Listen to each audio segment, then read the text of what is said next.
Parliament has descended into absolute chaos. The lights of Westminster are glowing through the London fog, a sickly yellow beacon in the night, but inside, it is a war zone. Veteran MPs are screaming at each other across the dispatch box, their faces contorted with rage. The corridors of power, usually home to quiet plotting and whispered treasons, are echoing with shouts, the frantic footsteps of a collapsing government, and the animal roar of a nation betrayed. A no-confidence vote has been launched against Keir Starmer, the man who promised stability, the man who promised honesty, the man who promised a new dawn. And tonight, Britain is holding its breath, watching the final violent act of a political tragedy. This isn't just politics. This is a day of judgment. But how did we get here? How did the man hailed as Britain's voice of reason, the steady hand on the tiller, become the architect of his own spectacular destruction? It's a story of the deepest, most calculated betrayal imaginable. For months, Starmer played the part. He was the calm, credible alternative, the forensic lawyer turned leader who swore he would honor the will of the people. He looked you, the British public, in the eye through a television screen and promised to respect Brexit, to defend our sovereignty, to make it work. It was a lie, a cold, cynical, treacherous lie, crafted in the boardrooms of the globalist elite and whispered into his ear by the ghosts of Remain. He craved their approval, the validation that comes from surrendering to the consensus of the powerful. Because behind closed doors in the quiet, treasonous rooms of Brussels, where our nation's future is bartered away like a cheap commodity, he signed off on a secret deal. A deal that doesn't just tweak our relationship with the EU, it is an act of unconditional surrender. The fine print is a roll call of national humiliation. Article 17b, the permanent transfer of North Sea fishing quotas, condemning our coastal communities to manage decline. Schedule 4, a commitment to accept EU agricultural standards, opening the floodgates to foreign produce and undercutting British farmers. Annex C, the quiet acceptance of European Court of Justice jurisdiction over British trade disputes, making a mockery of our legal independence. A dynamic alignment protocol, forcing Britain to mirror any new EU regulation without having any say in its creation. The very powers we fought to reclaim, the very independence, 17. 4 million people voted for, sold back to the globalist project for a pat on the head and a seat at their table. This is the two-tier system in its most naked, arrogant form. One set of rules for the elites who plot in Brussels and Davos, who jet set between summits deciding our fate, and another for the good, hardworking people of Britain who are expected to shut up, pay the price, and watch their democracy be dismantled piece by piece. And the moment the truth leaked, the political dynamite detonated. The backlash was immediate, violent.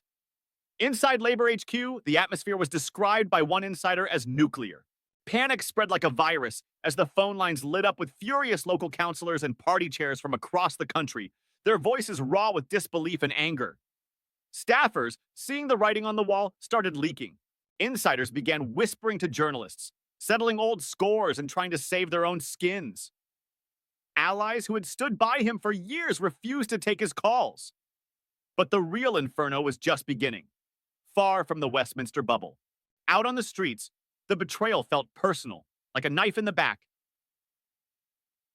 In Grimsby, the pre-dawn quiet was shattered by the horns of fishing trawlers blockading the port entrance, their crews standing defiant on deck, their signs reading, "We took back control, he gave it," away.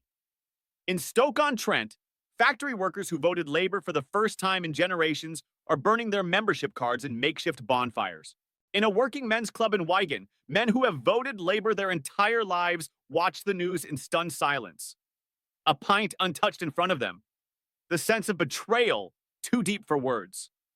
In Sunderland, the very heartland of the Leave vote, the anger is bubbling over into open revolt. These are the communities that built the Labour Party, now betrayed by the very party that claimed to be their champion. And on the digital battlefield, the hashtags exploded like cluster bombs. Starmer resign, hashtag Brexit betrayal, Labour lies. Nigel Farage, smelling blood in the water, went on a media blitz, branding Starmer the greatest Brexit betrayer of them all, a man who had committed an act of political treason. That Reform UK's numbers began to climb at a terrifying rate, as the forgotten people of Britain, ignored and patronized for years, found their voice once more. The final nail in the coffin was a devastating expose, complete with internal documents and emails, proving Starmer's own advisors had warned him this would happen. Memos showed they predicted catastrophic electoral consequences. One email from his own chief pollster was brutally clear. To be blunt, Keir, this deal will be seen as the ultimate betrayal of the Red Wall. It doesn't just look like we're ignoring them, it looks like we hold them in contempt. We will be annihilated. But they knew the risks. He ignored them. This wasn't incompetence. It was an act of supreme, unforgivable arrogance. The climax was inevitable. A televised press conference from Number 10, meant to be a show of strength and defiance, became a public execution. Cameras flashed, reporters shouted over one another. Starmer, visibly tense, a thin sheen of sweat on his brow, his face pale and drawn, took the podium. He tried to project calm, but his voice was tight as he declared his deal did not betray Brexit. It protected Britain's future. The lie was so blatant, so insulting, that a ripple of cynical laughter went through the press corps. But when a journalist from a populist news outlet asked the simple, killer question, "Prime Minister, given the scale of the public and parliamentary revolt, will you resign if you lose tonight's no-confidence vote?" He froze. A long, agonizing silence. The air crackled. He looked down, shuffled his papers, and then gave a stammered, pathetic response. I will continue to serve the British people. It was the moment the mask didn't just slip. It shattered. The moment the calm lawyer was revealed as a cornered, failing politician. That clip went viral. Remixed, mocked, a symbol of his final, abject humiliation. He had lost control of the narrative. He had lost control of his party. And now he would face the judgment of Parliament. It was past midnight. Protesters chanted outside, their voices carrying into the chamber. No more lies. Starmer must go. Inside the Commons, the debate began. Tory MPs piled on, savaging his duplicity. But the real daggers came from his own side.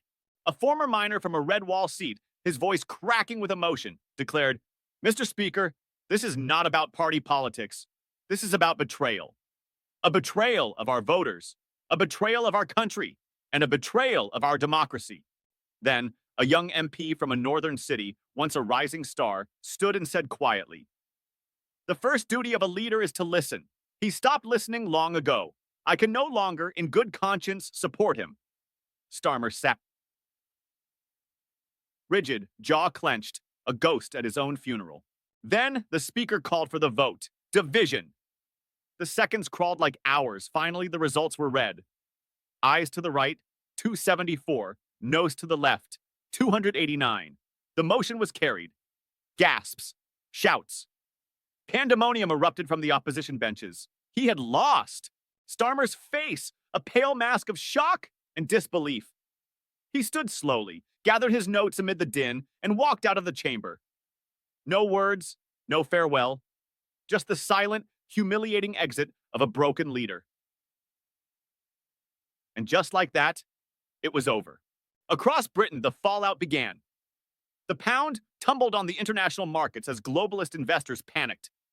Reform UK celebrated in the streets, their leader declaring, "The political class has been put on notice." The Conservatives, smelling an election, called it a victory for national sovereignty while secretly plotting how to exploit the chaos. And inside Labour's offices, a stunned, funereal silence descended, broken only by the sound of phones ringing off the hook as a bitter, bloody leadership contest began before Starmer's seat was even cold. But beneath the high drama, a deeper truth was revealed. This was never just about one man. It was about a broken system. A political class in Westminster that holds the British people in utter contempt. A cycle of promises made and promises betrayed that has been spinning for decades. 8 years after the referendum, the same fundamental question remains. Who does Britain want to be? A sovereign nation governing itself, or a vassal state taking orders from an unelected bureaucracy? Starmer's story will be a cautionary tale.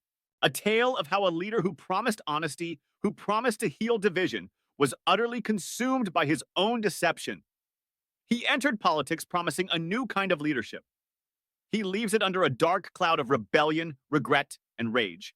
As dawn breaks over Westminster, a general election now seems inevitable. One thing is certain: Britain's Brexit saga is far from over.